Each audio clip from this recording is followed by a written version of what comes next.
ایران کو بہت سخت نشانہ بنایا جائے گا۔ ایران کے رویے کی وجہ سے ایسے افراد و علاقے نشانہ ہوں گے جو پہلے ہدف نہیں تھے۔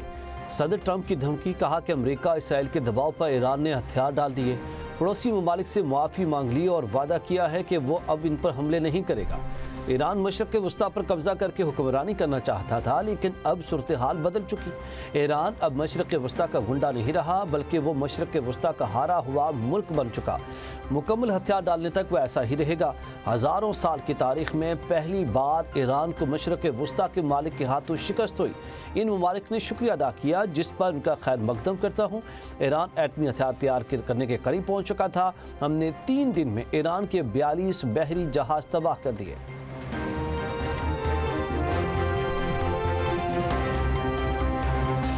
ایران کا ہمسایہ ملکوں پر حملوں میں پہل نہ کرنے کا اعلان۔ عبوری لیڈرشپ کونسل نے نئی پالیسی کی منظوری دے دی۔ ایرانی صدر مسعود پزشکیان کہتے ہیں کہ خطے کے ممالک کے ساتھ ایران کی کوئی دشمنی نہیں، پڑوسی ممالک سے موجودہ صورتحال پر معافی مانگتا ہوں۔ ٹرمپ کی دھمکیوں پر مسعود پزشکیان نے کہا کہ ایران امریکہ اسرائیل کے سامنے سرنڈر نہیں کریں گے۔ دشمن کو ایرانی عوام کے ہتھیار ڈالنے کی خواہش کو قبر میں لے جانا پڑے گا۔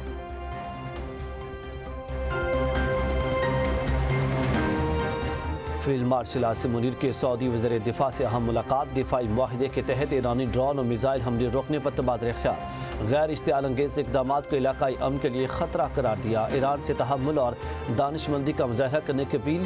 بحران کے پرامن حل کے لیے دوست ممالک کی کوششوں کی حمایت کا اعادہ کیا۔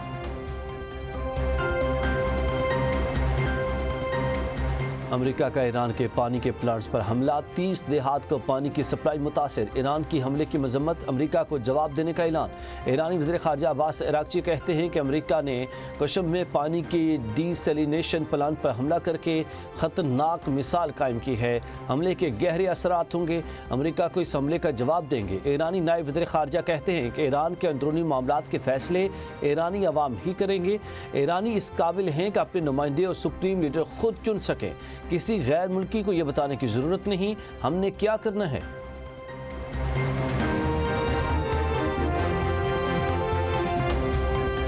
مشرق وسطیٰ میں جنگ کے ملکی معیشت پر اثرات، وزیر اعظم کی معاشی ترقی، سادگی اور بچت پر مبنی لائحہ عمل بنانے کی ہدایت۔ 48 گھنٹوں میں قابل عمل تجاویز طلب، کہا عوام پر کم سے کم بوجھ اور ریلیف اولین ترجیح ہے۔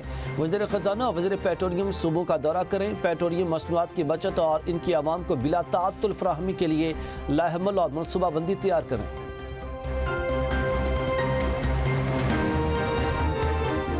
وزیر اعظم شہباز شریف کے صدر نون لیگ نواز شریف سے ملاقات۔ وزیر اعظم نے مجموعی سیاسی اور معاشی صورتحال سے آگاہ کیا، کہا دنیا میں تیل کی قیمت میں اضافے سے قیمت بڑھانا پڑی، ہم ممکن ریلیف کی کوشش کر رہے ہیں جس سے عوام کو فائدہ پہنچے۔ نواز شریف کی غریب آدمی کی مشکلات کم کرنے کے لیے ہر ممکن اقدامات کی ہدایت۔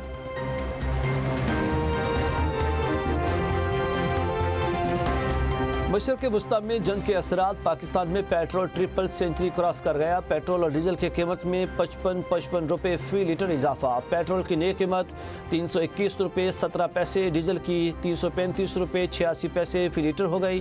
یکم رمضان کو پیٹرول 8 روپے مہنگا ہوا تھا، گزشتہ روز 55 روپے قیمت بڑھی۔ صرف 5 دن میں قیمت میں مجموعی طور پر 63% اضافہ ہوا۔ مٹی کا تیل 130 روپے 8 پیسے مہنگا ہو کر 318 روپے 81 پیسے لیٹر ہو گیا۔ ٹرانسپورٹ اور ریلوے کے کرایوں سمیت کھانے پینے کے اشیاء میں ہوش ربا اضافہ، شہری چلا اٹھے۔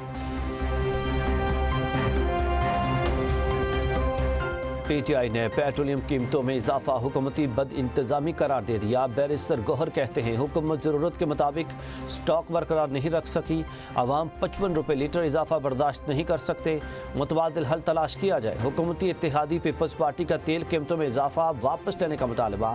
شازیہ مری کہتی ہیں کہ فی لیٹر 55 روپے اضافہ عوام پر بڑا معاشی بوجھ ہے۔ رمضان میں دوسری بار قیمتوں میں اضافہ انتہائی افسوسناک ہے۔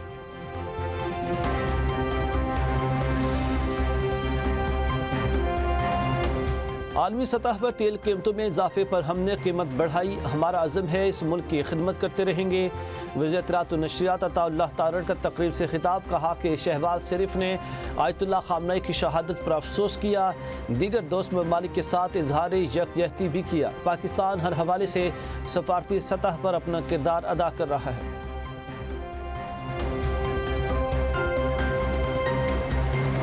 ایران امریکہ اسرائیل تنازع کا بوجھ پیٹرول کی قیمتیں بڑھا کر عوام پر ڈالنا مسئلے کا حل نہیں ہے۔ حکومت لگژری اخراجات کے بجائے یہی وسائل عوام کو سبسڈی دینے پر خرچ کرے۔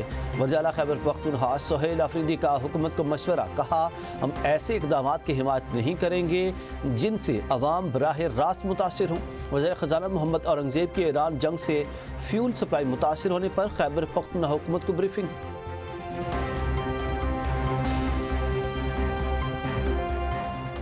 مشرق وسطی تنازع کے باعث تیل کی قیمتیں بڑھیں، ایسے فیصلے خوشی اور مرضی سے نہیں کیے جاتے، قومی ذمہ داری نبھاتے ہوئے اتحاد قائم رکھنا ہوگا۔ سینئر وزیر پنجاب مریم اورنگزیب کا سوشل میڈیا پر بیان، کہا قومی آزمائش کے وقت بچت اور کفایت کے اقدامات اٹھاتی ہیں، قوم بحران سے مقابلے کے لیے وزیر اعظم کے ساتھ کھڑی ہے، باحیثیت قوم ہمت، جرأت، دور اندیشی، اجتماعی کاوش کا مظاہرہ کرنا چاہیے۔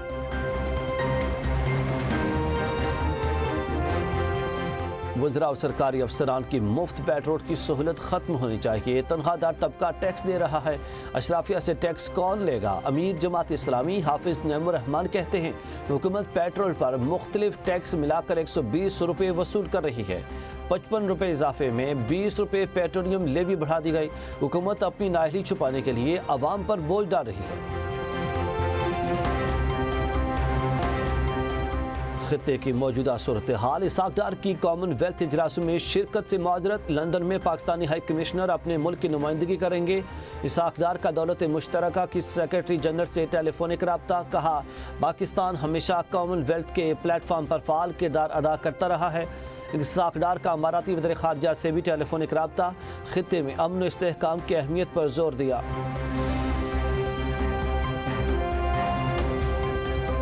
وزیر داخلہ کا سعودی ہم منصب عبدالعزیز بن سعود سے ٹیلی فونک رابطہ، دونوں وزراء کا خطے کی صورتحال اور دیگر اہم امور پر تبادلہ خیال۔